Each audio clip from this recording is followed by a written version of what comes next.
নমস্কার বন্ধুরা, আমি শ্রীর রান্নাঘরের সবাইকে স্বাগত। তো অনেকেই জানো, কুলেখাড়া খাওয়া কেউ পছন্দ করে না, অনেককে হালসে গন্ধ ছাড়ে বলে। কিন্তু এইভাবে যদি কুলেখাড়া বানানো যায়, ছোট থেকে বড় সবাই খাবে, আর কুলেখাড়া গন্ধও ছাড়বে না। আর কুলেখাড়া তো জানো আমাদের শরীরের পক্ষে খুবই উপকারী, হিমোগ্লোবিন বাড়াতে সাহায্য করে। প্রথমে আমি কুলেখাড়া ডাঁটিগুলোকে সমস্ত ছাড়িয়ে বেছে নেব। তারপর ভালো করে 2-4 বার কলিয়ে ধুয়ে নেব। এরপর আমি ছোলা কড়াই আগে থাকতে ভেজানো ছিল, সেই ছোলা কড়াইগুলোকে আমি ভালো করে 2-4 বার ধুয়ে নেব। ধুয়ে নেওয়ার পর এরপর এখানে আমি মুসুর ডাল সামান্য নিয়ে নেব। তো আমি এখানে অল্প মুসুর ডাল নিয়েছি, এখানে একজন খাবে তো তার মতো মুসুর ডাল নিয়েছি। তোমরা চাইলে বাড়িয়ে বা কমিয়ে নিতে পারো।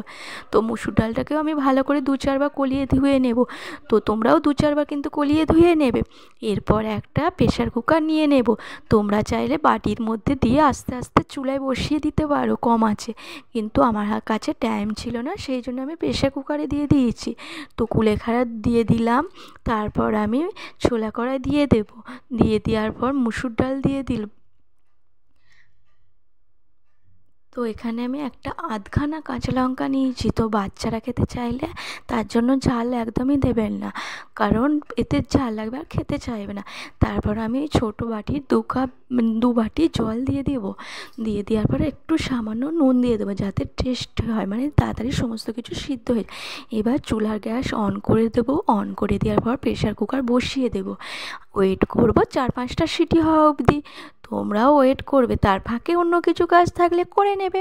আর এইটা যে আমি পদ্ধতিটা করছি, এটা বাচ্চাদের জন্য ছাঁকনিতে ভালো করে টিপে টিপে রসটাকে বার করে নেবে, এটা বাচ্চাদের জন্য। এবারে বাচ্চাদেরকে এটা খাওয়াতে পারো। তো আমি তো এখানে বাচ্চারা খাবে না, এটা বড়রা খাবে, তার জন্য আমি ছাঁকবো না। আমি এটা তোমাদেরকে দেখিয়ে দিলাম আগে থাকতে, আমি সমস্ত কিছু দিয়ে দিলাম। তো এটা তো বড়রা খাবে, সেই জন্য আমি সমস্ত কিছু দিয়ে দেওয়ার পর দেখতে পাচ্ছ কত সুন্দর হয়েছে। এরপর আমি সামান্য বিট লবণ দিয়ে দেবো।